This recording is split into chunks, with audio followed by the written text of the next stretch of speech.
Welcome to Zero Hit Points again, everybody. It's day 3 of PAX, and we're back. Day 2. I'm sorry, it's Canadian day 2 of PAX, everybody, because again, with us today, he's such a good sport, he has to get on a plane in 5 hours? Yeah. Or, I'm sorry, a boat. Yeah. A boot, I'm sorry. A boot in 5 hours, everybody. A boot, 5 hours. It's Adam Parkin.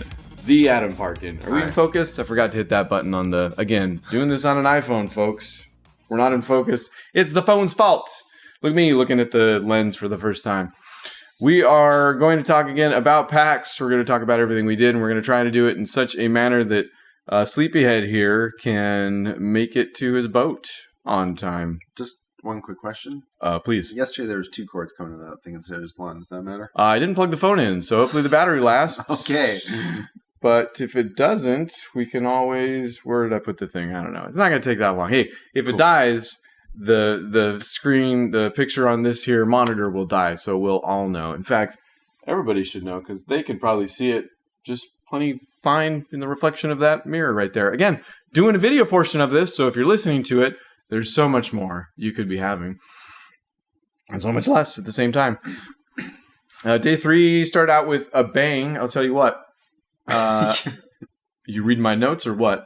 No, just the thought that day 3 started out with a bang. Like, we kind of went to the expo hall and we're like, what do you want to do? I don't know. What do you want to do? So, yes, the proverbial bang wherein we have no idea what to do. I don't even know what that means.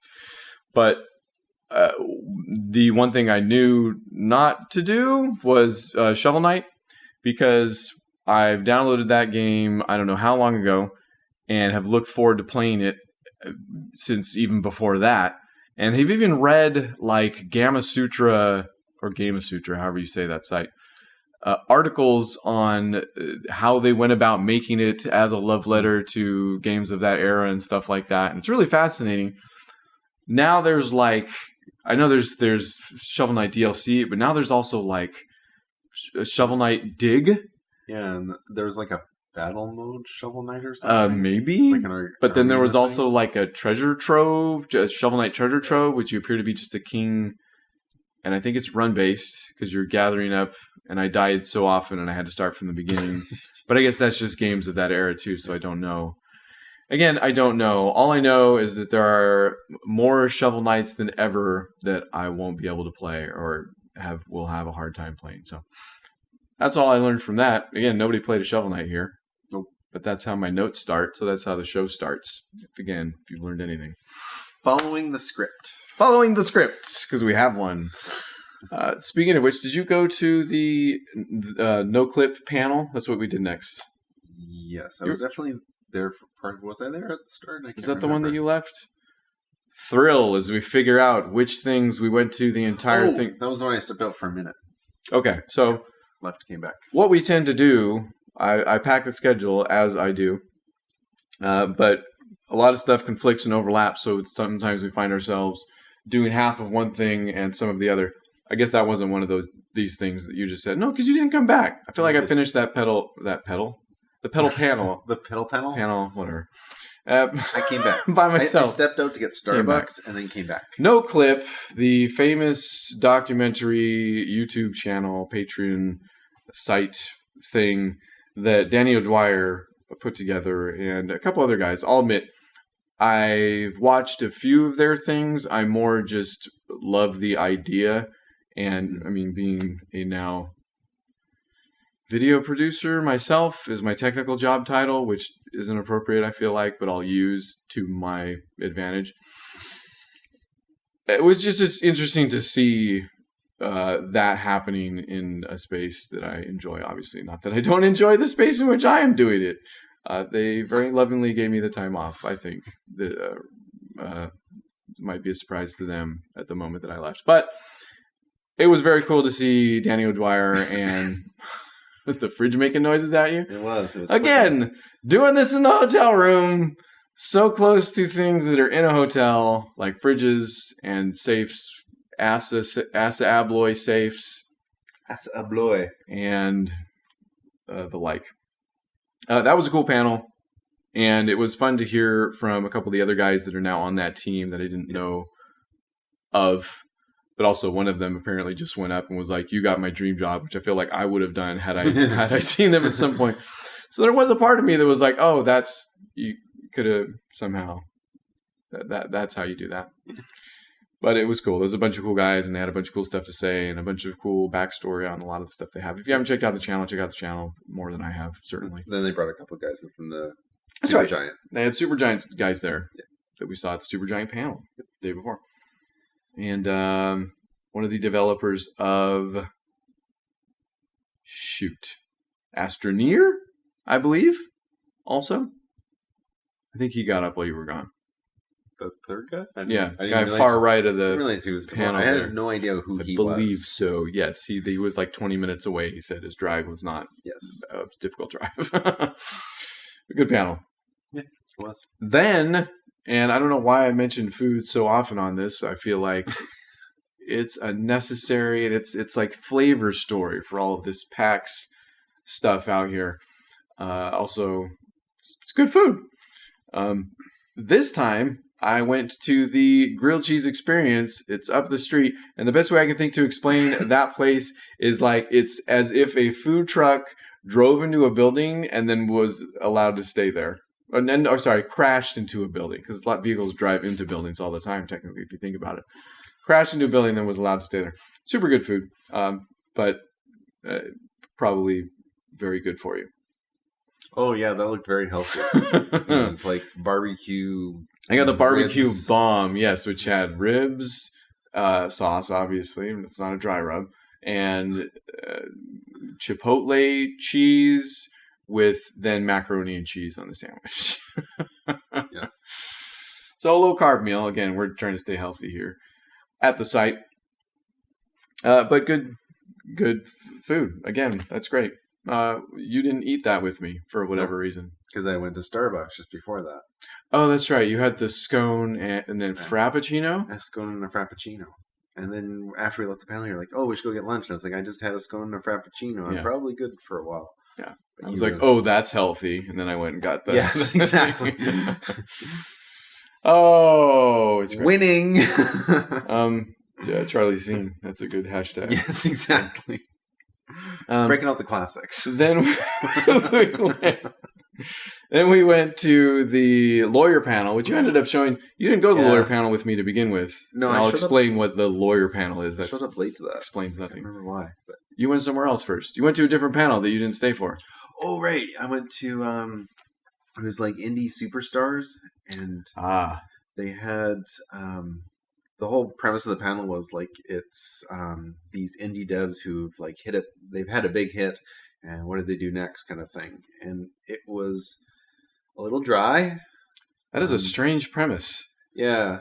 So developers that had kind of an indie hit. So they have an indie hit, and like, what do they do after? What do they do after? Like, what are the challenges you're facing now? How are you avoiding the sophomore slump and questions like that? Okay, I guess that's more interesting. I was thinking, did they have anybody on the panel that was like, and then I stopped making like, did they have like Phil Fish on the panel there? No, it was like then I stopped making games. No, I mean I think there was 4 of them on the panel, and all 4 were still making games, but it was just, I don't know, it was. The guy running the panel was very dry and like literally I'm sitting at the back of the room, and the person in front of me, it was a guy and a girl, and the girl was kind of doing this, and the guy was just looking at his phone, and like half the room got up and left during the panel. It was it happens. Not that they didn't do their best, I'm sure, but it just didn't. It was, panels are hard, man. Like, we've been going to a lot of panels, and it's a lot of fun, and we enjoy them a lot. And good gosh, thank you to every single one person that puts them on and does what they do. But I'm sure I couldn't do it. Yeah, and it was interesting too, because later foreshadowing, later in the day we went to the panel that Khalif was hosting. We did, and the Mega Booth panel, and that was a similar topic, like focus on indie games and celebration. Okay, true. Games. Yeah. But man, that panel was so much more interesting. Khalif is an excellent moderator. I'm not just saying that because he's a friend, obviously. Yeah. Dude knows what he's doing. He had good questions. He kept it moving. He had good responses himself. Yes. It's no wonder that he was doing that 2 times at least that we saw. Right? Was he moderating? We saw him on panels, and I feel like I don't know. We saw him like 4 panels. Yeah. He was moderating at least one of them, but he was also hanging out at a few others and on some of the others. To explain the lawyer panel before we blow by that one, because what the heck are we talking about? It was a panel in which several lawyers, and I guess they've been doing this for a while. I don't know if they've done it at PAX West before. I can't remember what they said. I feel like they've done it on the East, and it had made it out to here. This is no more than 2 years, so maybe I missed it last year. I don't know, but I'm kind of I'm into lawyer stuff. It's interesting, and went and super knowledgeable group of guys, and had tons of stuff to say, and then opened it up to the audience who had decent questions actually, and then they also brought it back to very interesting answers and immediate answers. And I can't say, I'm not sure there was one where they were like, oh, I'm not sure about that. Or there were some where they were like, oh, you need this type of lawyer. That's not us, or this type of lawyer. So, but really interesting. I didn't end up actually staying for that whole thing. I'm not sure why, actually. We wanted to go to the... Oh, Khalif had another panel. That's right. We went to catch... Yeah, I think that's when we went to the first panel we saw him on. Might have been the Mega Booth. Yeah, I think it was the Mega Booth panel, actually. Days blurring together. They are. Panels and days blurring together. Actually, no. My notes are going in order here, and it certainly wasn't the Mega Booth panel. I know what it was, though, because I'm referring to my notes now.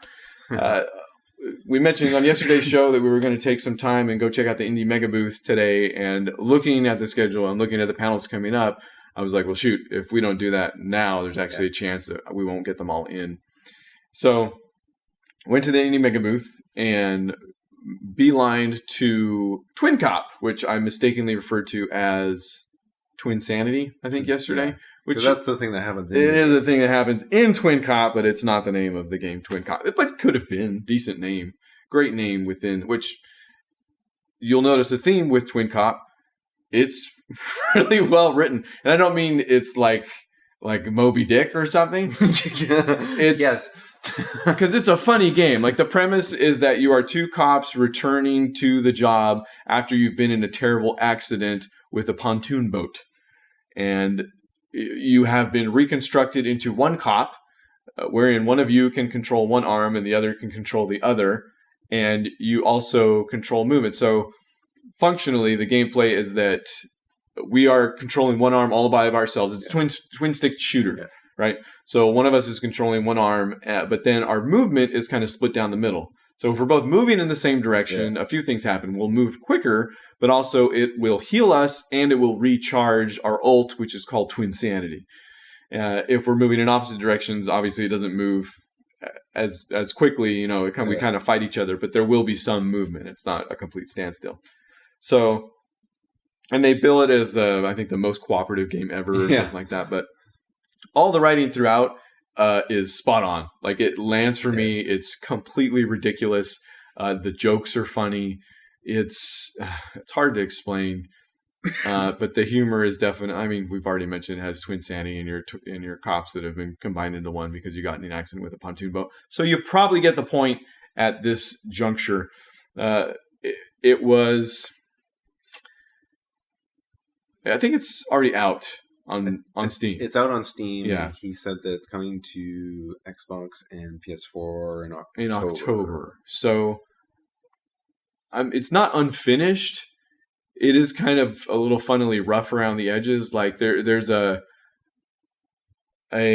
beginning tutorial section where it shows you how to you choose characters and you use some of your special abilities on top of your ults, which actually we never used our special abilities. Yeah. No, we never used them during the actual regular gameplay. You were, I think his name was Holy Mackerel? No.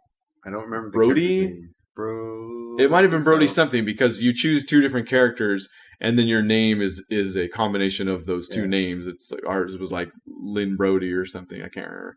But you had a fish you could throw out, or as it says in the description, tons of fish that he can throw out, and then the criminals slide on them into things. Yeah, I didn't really get that. I don't know. I don't remember. I remember the button was left trigger.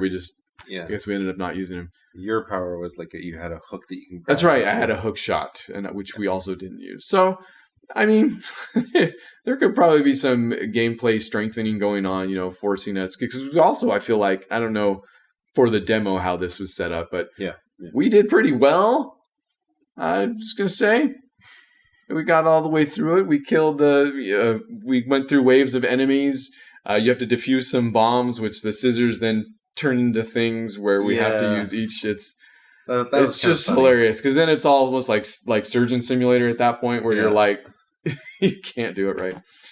It was super fun and funny. Worth a look for sure. Yeah. The final boss of that demo was the pontoon boat that had returned, and he was being directed by a higher up that we didn't know. Question mark. Yeah, I think it had a laser eye of some sort, but it was a pontoon boat. It was. There's a history there. After that, we went to possibly the most opposite game from Twin Cop that's possible. In fact, I told the devs there that. In fact, the devs there are very, very cool. Yeah. They had a spiel that they went to that they referred to as a spiel. I'm not the one calling it that. But we heard it numerous times, and it's incredibly descriptive. It's a puzzle game about a long-distance relationship in a world of folding paper. Origami. Yes, the Japanese term for folding paper. Which they had a lot of the booths to do, I don't know if they're gimmicks at this point, but they have very cool, again, I don't know if they're marketing either. I feel like that's a dirty term also. But they have a square sheet of paper that they give you, and the website has directions on how to fold it to make a certain, like you can match up. So the game, like I said, is about this long distance relationship. Think of Up, right? Think of a Pixar game. Think of a Pixar movie made into a game that's not a game based on a Pixar movie. That would be a disservice at this point from what I'm. Although Cars 2, I think was okay. What? Was it Cars 2? Cars 1. Cars 1 was good. One of the Cars games was okay. Oh, we're talking the game. Yes. We're talking about the movies. Oh. No. Oh, no. The movie. Yeah, no. The movies, Cars 2 was not. Yeah, no. Don't worry about that. Don't worry about Cars 2. Quote me on that. No, a fold apart. It just totally reminded me of Up. I don't know if it's because of also the relationship, but it's also an incredibly cute game. Yeah. It's a simple game. The demo only shows. I did talk to one of the developers, a little bit more about this. It only shows folding and unfolding and flipping the paper. But then he also explained that later on you can. I don't know if it's twist the paper or what did he say? You could rotate the paper and you could fold. But it was like twisted, I think he said, or something. So there's another mechanic that does get introduced later, and in so doing messes with gravity. So there's more to the game than even we were able to see. But also, it's a shorter experience. He said it was about 4 hours total, the full thing. The demo itself was like 10 minutes, maybe. Not actually, no, 5 minutes maybe. But I'm intensely interested in what that thing can be because it is so well put together and so perfectly evocative, I think, of that feel. Like that. Think about Up. Think about the first, 10 minutes of Up that my wife can't even watch, because she's just tearing. Right. And it was funny because they had a box of Kleenexes there today. And they're like, oh, you didn't. Somebody said that you didn't have the Kleenexes before. I think that was there, and they were like, yeah, some people were tearing up, and we realized we didn't have Kleenexes, so we got them, and they're here. And I could totally see it, man. Yeah. Like that is a cute game that if they nail that emotion right, because even just in that beginning, like it's a dream sequence. He falls asleep at his desk, and then he wakes up, and it's this thing where it's folding paper and he's platforming. It kind of messes with perspective, but he's chasing this girl. Depending on who you choose, he's chasing the partner that he's in the relationship with, and as he gets close, she kind of fades away again. So he's always kind of chasing her, and then he wakes up and texts her, and he's like, "Oh, I was just thinking of you." So it's just has, I don't know, a possibility to be really, really touching. There's real potential. Oh yeah, I mean, how you execute on that for 4 hours seems crazy, but if you do, it's even crazier. I think so. You played that one too. I did. Did you have anything? No, Okay. I think you covered it all. Like, I mean, puzzle games are not usually my cup of tea, generally speaking. But like, there was, I think, in the demo just really the one real puzzle towards the end. Like, there's one where you had to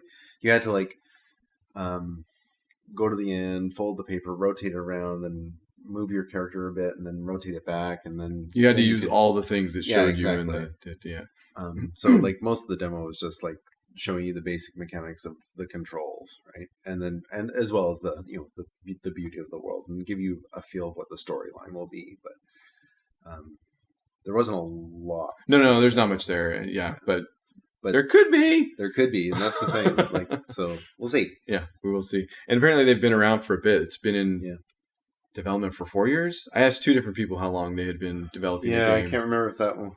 I think that was the 4-year one, and I was like, "Oh, dang! This is your first PAX?" And he's like, "Well, they did PAX East and South, so they've been around." But it was 4 years because they did East twice and South once. Yeah. Which actually you could do that in 2 years, so maybe. But he said this was their first time in the main booth. You're right. So that would be another year, possibly, probably 4 years in any event. That was a fold apart, super fun. Yeah. Wave Break was the next thing, and I kind of want to hear what you thought of this one. Well, so Wave Break's got an amazing look to it. It looks like it's from the 80s. It has that there's a name for it. It's like seafoam is the color. And I forget. There's like a vaporwave. There's like a zillion different names for that aesthetic that I feel like it looks around. Like that sort of Miami 80s kind of thing. Essentially, that's the thing. Or maybe early 90s, like Lisa Frank, or even there's an internet-y feel to it, but I guess that might, or early internet-y feel to it, I guess. This is probably more, it's got the bright pinks and yellows and turquoise and stuff like that. Really cool look. So it kind of, right off the bat, then you notice that the game is like hamsters on jet skis. Is it hamsters or in boats? Yeah, I think they're boats. Small furry animal. Yes. And they are in boats or jet skis or tiny boats. But then everything in the game is Tony Hawk. Like you're doing grinds and slides. And I thought that was it until I saw somebody shoot a gun. Yeah. And then I was like, well, you could shoot people too? And the girl like right in front of me turned around like we were best friends already and was like, yeah! That felt really out of place, though. I mean, so this is the thing about that game. Because it was a Tony Hawk, because it was a skateboarding thing, that's why I gave it a shot. Like, I think maybe anything else I would have walked by and been like, oh, that looks cool. And because from a distance you can tell it doesn't look like the tightest game ever. The Tony Hawk games are, with the exception of probably the latest or last 2 or 3. I know there's the HD, which is kind of a remaster of old ones, but didn't play perfectly well from what I understand. And then Tony Hawk Pro Skater 5, I think they straight up just named it, which is a travesty by all accounts. Oh, but then there was Ride, I guess, was the one that used the board. Mr. Skateboardy possibly. Guy. But yeah, no, this was despite all of those, the real Tony Hawk games that are good are very tight, even though they look kind of crazy and messy. Like they play very tightly, and they have to, because a lot of times you're doing these runs over and over and over. It's one of those games where you're constantly resetting to get stuff. So I could tell from a distance that this wasn't necessarily that. Like it seemed to have all the tricks in there, and you could chain them together. So there's definitely some of that there, but I could tell it was a little sloppier, right? Like the precision wasn't there. And sure enough, upon playing it, that's true. So yeah, the shooting might have seemed out of place, but it kind of all is. I feel like it goes with it because, again, you are a hamster in a tiny boat doing skateboard tricks. Yeah. So it's more forgivable in that setting, I think. For sure. And once the shooting did happen too, I was like, oh, it's Miami Vice. Like they just went all the way on it, right? I guess. So I don't know how, like none of it comes together really. I don't know. I guess maybe you're just high scoring. The girl that was running the booth seemed more concerned with that. The guy next to us did like super well. Like remember he had that line going for like ever until he killed himself. Yeah.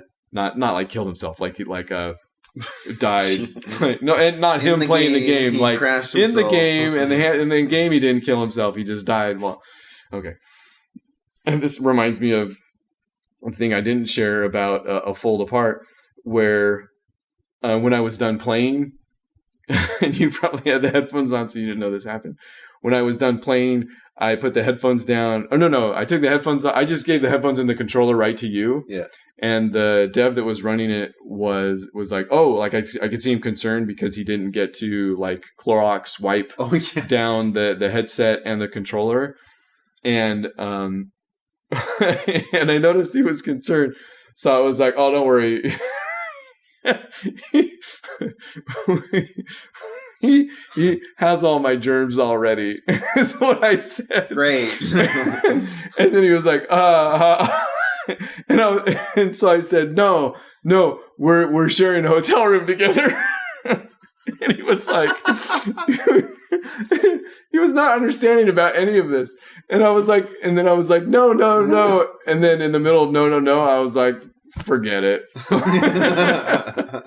So where he ended up on that, I'm sure he cares much less. I don't. Anyway, so yes, also the Wave Break man did not kill himself while playing a game. I think that catches us up. So Wave Break. Wave Break is good sloppy fun. I don't think I'll look into. I don't know. They tighten it up. I got the feeling. Because they said it wasn't coming out it was next year till 2020. Yeah, or she said late 2020 or the next year. But I got the feeling that it was mostly complete. Like I don't know if I'm waiting on that to be a tighter experience when I pick it up next, when it's quote unquote finished or whatever. So I don't know. I'll keep an eye on it for the same reason I stopped to check it out while I was there, because skateboarding and the aesthetic is gorgeous. Whatever, and it's funny. From there, we split up because there was one other game on that list, and I mentioned it last show that we wanted to check out, was Backbone, which is this kind of crazy. It's definitely an adventure game, but it's this beautiful noir. Yeah, dystopian noir. That's the tagline on it. In fact, they were handing out flyers, and I got the tagline. It's a dystopian noir set in a dystopian Vancouver. And I meant to go back and ask the girl there about that, like, why Vancouver? They're from Vancouver. Oh, they are? Yeah. That's what I assumed. But I almost made a joke. The one Canadian joke I didn't make today, man, and it completely backfired. Look at that. She was explaining, I don't forget what she was explaining, but she mentioned they were based in Vancouver, and I didn't make a joke about how you were Canadian. So that'll teach me. Honestly, good job. But the main protagonist in the game that you play as he's a raccoon. Pretty sure he's a raccoon. Yeah. What was the? It very much reminded me of Wolf Among Us. Wolf Among Us. Thank you. I was going to the source. I was thinking Fables or whatever. I think yeah, totally, absolutely. I mean, almost too much, and it's a 2D pixel art, so maybe not exactly. But yeah, it looks very evocative of that. Yeah, it looks really good though. I really like the look of it. Yeah. I'm curious to... I don't know how long it's been since I've talked about adventure games, but I found myself falling asleep at some of the best, so I kind of took a break from them. I'm interested in one that can win me back, kind of, that's written so compellingly that I can kind of get into that. And this had the look for sure. Yeah. But I was definitely interested in playing it. The problem with it is, like, those types of games tend to not demo very well at PAX, because they're the kind of thing where you have to sit down and play for a while. So like the people who are playing it are going to play for a while. And not only that, like I went back to the booth and I was watching this one guy play it, and there was this puzzle he had to do where it looked like kind of like this jigsaw puzzle thing where you're like moving clues around and pieces of paper, and you're supposed to try and figure out something about it. And the guy just totally got stumped. I saw him at one point. He stopped and he was kind of like putting his hand on his face, and he was like really concentrating and thinking hard about what he was trying to be doing. And in an environment like PAX, where there's like people behind you waiting to play, and there's like noise all around you, you don't really get the chance to, or at least for me, I feel rushed, so then I kind of just don't really get into the game. Sure, yeah. Which, I mean, They definitely should do that demo. Like it needed to be like I don't know how much you get out of that game in it's 5 minutes. It's a hard thing to demo in that setting.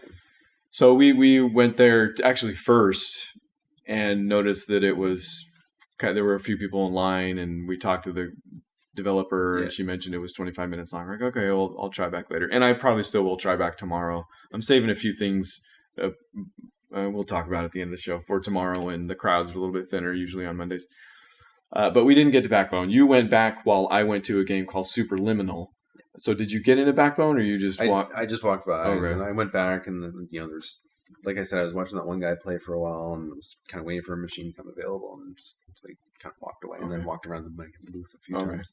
So I went to Superliminal, which is incredibly easy to explain, and there's a trailer that hooks you immediately. After I watched the trailer, I was like, oh god, that's how it made my list. But it's kind of the Stanley Parable meets another game that's like the Stanley Parable. Which I never played the Stanley Parable. I just know enough about it that it had kind of the narrator and was jokey about it. What's arresting about this game when you see it is that it completely messes with perspective. Yeah. Like it shows you walking up on a few things, and if you grab them, I mean, you can grab them from kind of any point as long as it's an object you can interact with. And depending on how you move, how you change your perspective, that thing becomes big or small. And they do a few other things with that. The game you don't get that deep into it. Basically, it shows you that one trick, and you kind of mess with that a bunch of times. But it does show you maybe 2 or 3 other variations or different things. It's messing with perspective and expectation, basically. And it's, you just watch the trailer. It's the way it's done is almost like, I don't know how that still works. And actually, sure enough, I did break the game at one point, but they had accounted for it. Like I made something so small that when I dropped it, it fell through the geometry, and then I was in a room trapped, and I was like, oh shoot. But then I turned around and the thing had reappeared on the table at a normal size or something. So I was like, oh, they realized that was going to happen sometimes. But also the thing I learned about that game was that if you stand in line watching other people play it for its entirety, you know how to solve all the puzzles, and you know how to do it pretty quickly. And it's still fun, and I still wanted to play it, and there were still a few surprises. And I'm still incredibly interested in what that entire thing is. But the demo went pretty quick and didn't hold a lot of surprises since I had seen most of it. But definitely worth looking at. I'm excited to see what that thing ends up being. Cool. And that was the Indie Mega Booth. That was all we did. Yeah. And somehow I got out of there without buying the Cuphead soundtrack on vinyl. That is pretty cool. Looks so cool. Oh, man. So from there we went to actually I guess we kind of wrapped up the whole Mega Booth experience by going to that Mega Booth panel that Khalif was moderating.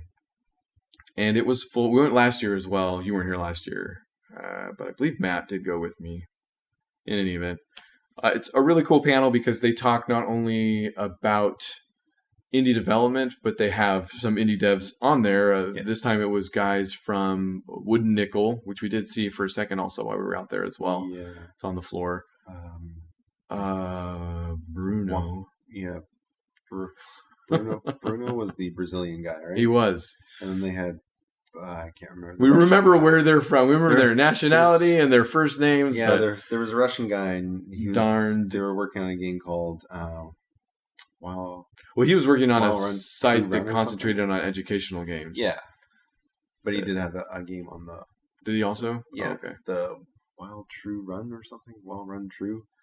Something like that. It's like a programming game. Oh, actually, I did see that too. Yeah. So, while the panel is interesting, though. Why the panel is interesting, though, is because it brings them all together and they talk about kind of that community and what kind of outreach is going on and what tools you can also use, and have just a lot of good ideas and good stories and good goals even, I guess. I don't know, just in that space that it's inspiring. Like, it's a super cool panel to go to, and like we said, Khalif killed it, and there were a lot of good questions that were answered. All good people. Had to be there, I guess. Should have been there. I guess. Yeah. Then, somehow this is what happened next. Panel heavy today, but also I feel like this was at least... Oh, it's because that's why. So, we go to the Giant Bomb panel every year. GiantBomb.com. I'm sure you must probably have heard or know about it or should. It's fun. They do fantastic work. It's a site you can trust, I think, is where I come down all of the time. So it's also very entertaining and funny, though. The panel, though, fills up quite often, and so you get in line early for the thing, but also it's later in the day. So what happens is you'll go and grab dinner and go somewhere to sit down. You might as well sit down in line. So why it was right after the Mega Booth panel is because it wasn't. We just went to wait in line like an hour over. We missed the. You forgot missed the panel in your notes. Did I miss a panel in my notes? Top 10 openings. Oh yes, the second. You're right. We went and grabbed some food, and then we came back for Khalif's second panel of that time period, but he was on this one wherein they talked about the top 10 best openings of video games. Yes. Yeah, why did I forget that panel? I don't know. Okay. It was actually a good panel. It was fun. Yeah, no, it's, as you can imagine, it involved heated discussion, but also devolved pretty quickly when it was open to the audience of just suggestions and... Yeah, it's one of those panels where it's like reminiscent of like we've seen panels like this before where it's like rank these funny things and you just throw it's a listicle panel. They're hot now. I mean, they've been hot for a while. I remember watching the Screw Attack videos. Did you ever watch those? Like, I mean, they're probably not 10 years old, but they feel like, they're internet age 1 zillion at this point. Like I remember watching those back in the day, and just from there on out,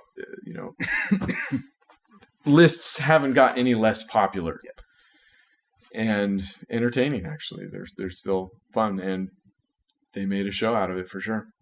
But apparently, the best video game opening of all time, The Last of Us. The Last of Us beat out BioShock. BioShock was the first one they mentioned, probably the most obvious one that anyone would mention. The one I predicted, and the one, yes, we had.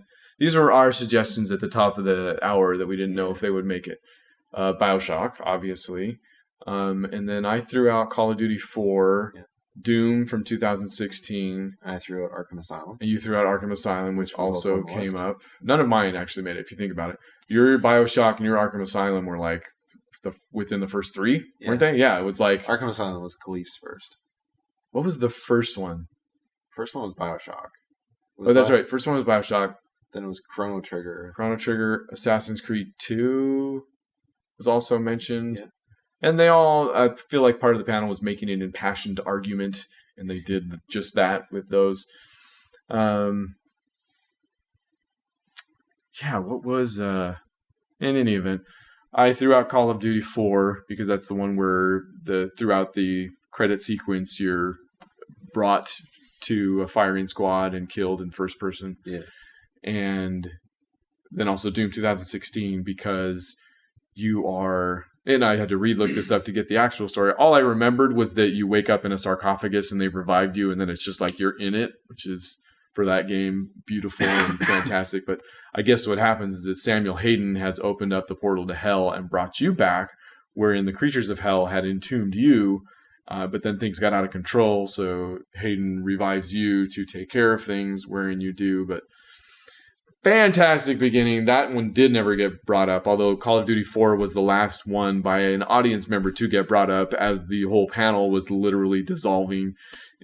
People were leaving, and people were deciding.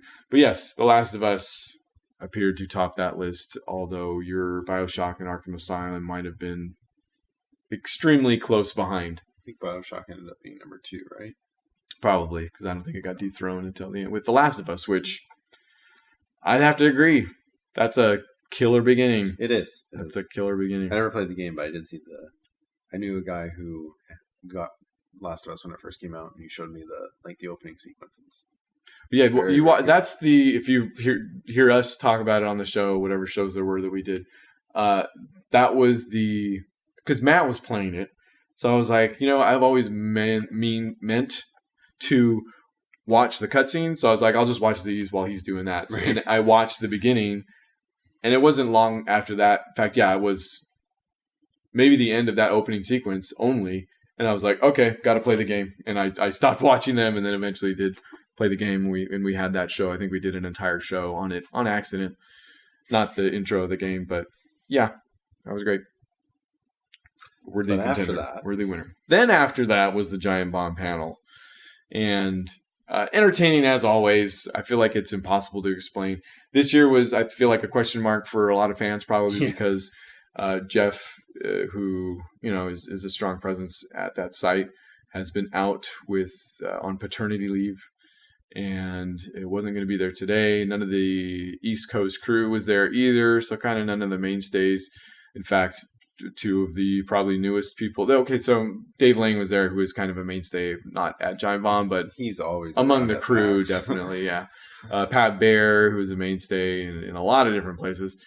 And Olivia? I don't remember her name. We're sorry. She is a delight. Yeah, I should remember her name. She is just, she's a delight.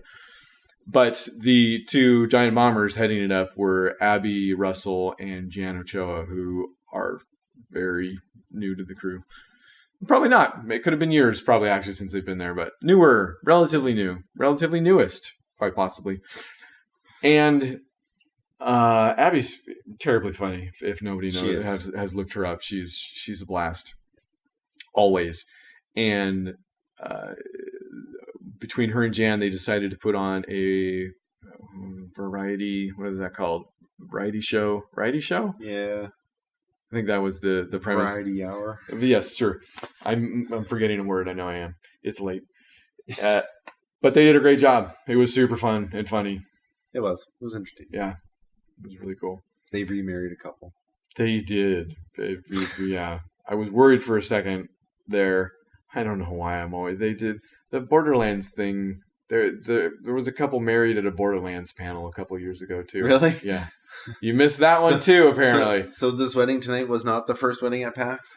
No, probably not by a long shot. But Jan got internet ordained to marry people in Seattle. I guess he's already ordained in California. In Washington. And he's already ordained in California. He got internet ordained to marry people in Washington, not Seattle. But Seattle's in Washington, so technically I was right the whole time. You're wrong. So they were like, hey, does anybody want to get married? And some people immediately put their hands up and immediately put their hands down. And then this couple finally committed and they came up and turned out they were already married. So I was like, okay, that's a little, probably better. Don't get married on a whim. I don't know. That's just my thing. Even though I got engaged within a couple weeks. But don't follow my example. That just proves the point, really. It was a fun panel. Giant Bomb. Check them out. And then, at this point, it was 10 p.m. We went to one last panel. Again, knowing full well that I might lose the podcast here to Mr. 5 a.m. But I did it anyways. What am I thinking? We went and watched the improv, forget the full name of it, but it was an improv comedy panel featuring members of Load Ready Run like Graham Stark and others that I'm unfamiliar with. I think it was all Loading Ready Run people, and then mostly was, but there was a few. The girl from Wizards of the Coast. Oh, that's right. That's where she was from. Good. Are you familiar with the Wizards of the Coast? They make D&D. That follows. That's why she was wearing a Dungeons and Dragons t-shirt. Okay, that's making sense. Well, it's at PAX. I don't see a Dungeons and Dragons t-shirt and I'm like, oh, Wizards of the Coast. She's here in a professional capacity. No, but she was. She was entertaining. They were all really good too. Yeah. I went there kind of tentatively. I even told you this. I was like, let's go for 15 minutes. Yeah. I mean, improv comedy is hit or miss, people. Kind of by definition. So, especially amateur, I don't know. You can find the good in anything, but sometimes it's still boring. They were not boring. They were good. It was fun. They had a lot of good bits and good takes. That's probably all I could say about that. And that might be all I could say about this PAX. What have I missed, Adam? I think that was everything. Was that everything? Surely I've missed something. Probably. Okay. But I need to get up in 5 hours. Do you? So come back next week. I'm not going to do a show by myself tomorrow because that's what I will be.